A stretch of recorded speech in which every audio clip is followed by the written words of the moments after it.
किसी पर भी दोष ना लगाओ, क्योंकि आपका मुंह न्याय के दिन हर एक बातों का लेखा देगा। परमेश्वर ही न्याय करेगा, मनुष्य न्याय ना करे। हेलो दोस्तों, आप सभी को जय मसीह की। कैसे हैं आप? मैं विश्वास करता हूं कि आप सभी परमेश्वर यहोवा की दया से कुशल होंगे। दोस्तों, आपने थंबनेल को देखकर जान लिया होगा कि मैं किस विषय में बात करने वाला हूं। तो दोस्तों, वीडियो देखने से पहले अगर आप चैनल में नए हैं तो कृपया मेरे चैनल को सब्सक्राइब कीजिए और बेल आइकन को ऑन कीजिए ताकि मसीही वीडियो आप तक पहुंचता रहे। तो दोस्तों, चलिए शुरू करते हैं। पवित्र शास्त्र में मत्ती 7:1 में लिखा है, दोष मत लगाओ कि तुम पर भी दोष न लगाया जाए। मत्ती 7:2 में लिखा है, क्योंकि जिस प्रकार तुम दोष लगाते हो उसी प्रकार तुम पर भी दोष लगाया जाएगा, और जिस नाप से तुम नापते हो उसी से तुम्हारे लिए भी नापा जाएगा। दोस्तों, बाइबल यहाँ पर स्पष्ट कहती है कि हमें किसी पर भी दोष नहीं लगाना चाहिए, किसी पर भी नहीं। दोस्तों, वीडियो को कहीं पर भी स्किप ना करें। मैं आपसे आग्रह करता हूँ कि वीडियो को पूरा देखें।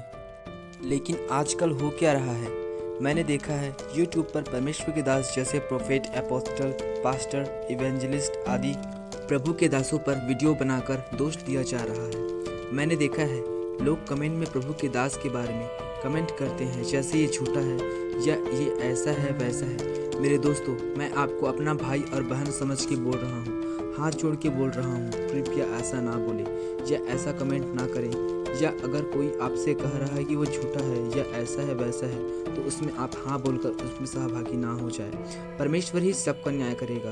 अपने मुंह से क्या क्या बोला है वो आपको हिसाब देना पड़ेगा, क्योंकि बाइबल में लिखा है मत्ती 12:36 में, यीशु ने कहा, मैं तुमसे कहता हूँ कि जो निकम्मी बातें मनुष्य कहेंगे न्याय के दिन वो हर एक बातों का लेखा देंगे। और मत्ती 12:37 में लिखा है, क्योंकि तू अपनी बातों के कारण ही निर्दोष और अपने बातों ही के कारण दोषी ठहराया जाएगा। दोस्तों, जैसे कि हम जानते हैं कि कोई कैसा भी हो, यीशु ने कहा है दोष मत लगाओ, तो दोष हमें लगाने ही नहीं चाहिए। चलिए मैं आपको बाइबल में कुछ वचन बताता हूँ। जब यीशु लोगों को ठीक कर रहा था, मतलब बीमारी से आज़ाद कर रहा था या दुष्ट आत्माओं को बाहर निकाल रहा था, तो वहाँ जो फरीसी और सदूकी वहाँ पर खड़े थे वो हमेशा दोष देते थे और कहते थे कि ये शैतान की मदद से ये सब कर रहा है। बाइबल में हम देखते हैं मत्ती 12:22 में लिखा है, तब लोग एक अंधे गूंगे को जिसमें दुष्ट आत्मा थी उसके पास लाए और उसने उसे अच्छा किया और वह गूंगा बोलने और देखने लगा। यीशु ने पवित्र आत्मा के द्वारा उस व्यक्ति को ठीक किया था, लेकिन फरीसियों ने उस पर क्या दोष लगाया। देखिए मत्ती 12:24 में क्या लिखा है, परंतु फरीसियों ने यह सुनकर कहा, यह तो दुष्ट आत्माओं के सरदार शैतान की सहायता के बिना दुष्ट आत्माओं को नहीं निकालता। दोस्तों, फरीसी को पता होने के बावजूद कि यीशु उद्धार करता प्रभु यीशु है, उद्धार करता है, और जिसका वर्णन भविष्यवक्ताओं ने किया था वो यही है, ये जानते हुए भी उन्होंने दोष लगा दिया था। वैसे ही आज भी दोस्तों, हर एक दास चाहे जैसा भी हो, उन पर प्रभु की आत्मा काम कर रही है। अगर आप उस दास के बारे में गलत बोलते या दोष लगाते हो तो यह बाइबल के अनुसार पाप है। अगर आपको कुछ गलत लगता है तो वहाँ से बाहर आ जाइए और उस जगह से दूर हो जाइए, लेकिन अपने मुंह से कृपया गलत ना बोलिए, ना ही किसी पर दोष लगाइए। आज जो भी परमेश्वर के अभिषिक्त दास है, वे आज पवित्र आत्मा की मदद से सेवा कर रहे हैं। उनके अंदर पवित्र आत्मा काम कर रही है। और अगर आप किसी परमेश्वर के दास या किसी सेवक पर दोष लगाते हैं तो यह पाप कितना घातक है। चलिए देखते हैं मत्ती 12:32 में क्या लिखा है, जो कोई मनुष्य के पुत्र के विरोध में कोई बात कहेगा उसका यह अपराध क्षमा किया जाएगा, परंतु जो पवित्र आत्मा के विरोध में कुछ कहेगा उसका अपराध ना तो इस लोक में और ना परलोक में क्षमा किया जाएगा।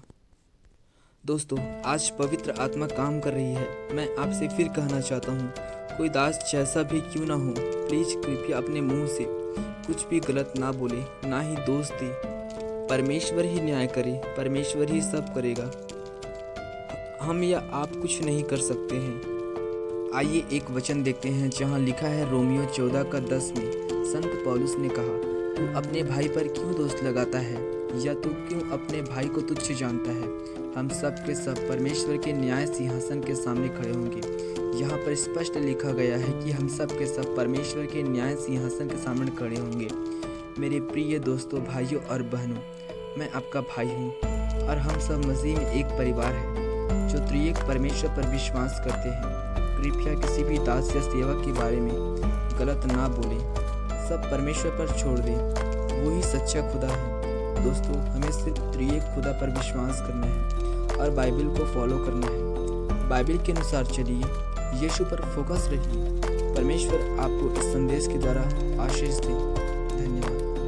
और अगर आपको मेरा वीडियो पसंद आया हो तो प्लीज़ मेरे चैनल को सब्सक्राइब कीजिए और वीडियो को लाइक और शेयर कीजिए ताकि कोई नया विश्वासी इस संदेश को सुने और आशीष पाए।